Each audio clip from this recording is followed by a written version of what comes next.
Assalomu alaykum do'stlar. Kechlikinglar xayrli bo'lsin. Bugun biz birlikda Adil Abdurahmon tog'a fanniy hikoyalaridan O'rdakning mengishi degan hikoyani anglamdik. Undaqda omoqlarimning quliqi menda bo'lsin-a. Hikoya O'rdakning mengishi. Opa, mükiyanadan bilan xo'roz akamga qarag'ina, ular qadini roslab tuz mang'idi. Biz nemishqa irg'inlab mang'imiz. Mengishimiz ajab sata bizni. Debdi o'rdak jo'jisi ho'ylida tanlab yurgan to'xolaga havaslanib. Undaq dema balam, debdi o'rdak ana haqildab. Bizning irg'inlab mengishimiz turmush odatimiz bilan munosabatlik. Ona, bunun sebebini tushuntirib qo'ying-a. Irg'inlab mangsam do'stlarim mozoq qildikan. Debdi o'rdak jo'jisi tumshqini uchlab arkilab. Biz asosan suvda yashaymiz, debdi o'rdak ana tushuntirib. 3 barmoqimizning orliqlarida parda bo'ladi.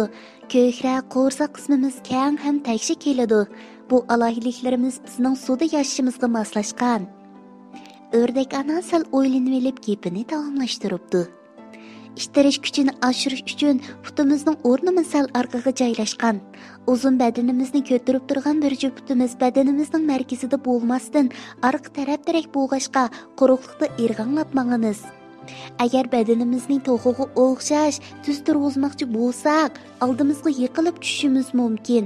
Chunki ikki putimiz badanimizning markazida emasda. Tushundim ona. Badanimizning ig'irlik markazini ikki putimizga tushirish uchun badanimizni g'adoytib, tamponligimizni saqlashimiz kerak, shundaqmi? To'g'ri. Uning ustiga bizning putimiz qisqaroq bo'lg'achquchi balam, mog'anda badanimizni tavirtib etadi. Shunga hamisha beshimizni ko'tarib, gavdamizni tik tutib, ikki yoqqa irg'anglab mangamiz, bildingmi?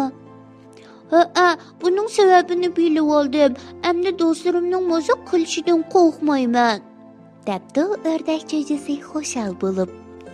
Omoqlarim, biz bu hikoyadan yangi bir bilimni o'rganib oldik-a? Biz o'rganib olgan bu bilimimizni do'stlarimizga so'zlab beraylikmi? Undaqda oxirda dillala hadanglarga agashib, tuvandagi balalar qo'shqini o'rganinglarchi. Balalar qo'shqi shaparang palvon. Nada bo'lsa razillik, shaparang palvon payda, ajizlarga yor yo'lak, u har qachon har joyda. Tilsimatli xarlani, makon atgan u palvon, adolatni qo'g'dashga tik turdi har qachon. Yaxshilardan yo'qidi, yaxshi xislat sizgimi? Karton film esilgan, aql qo'shdi bizgimi? Kichik shoirlar kesh bo'lib ketibdi, amis bugun poldir uxlanglarchimi? Tatliq tushlar sizlarga mira bo'lsin.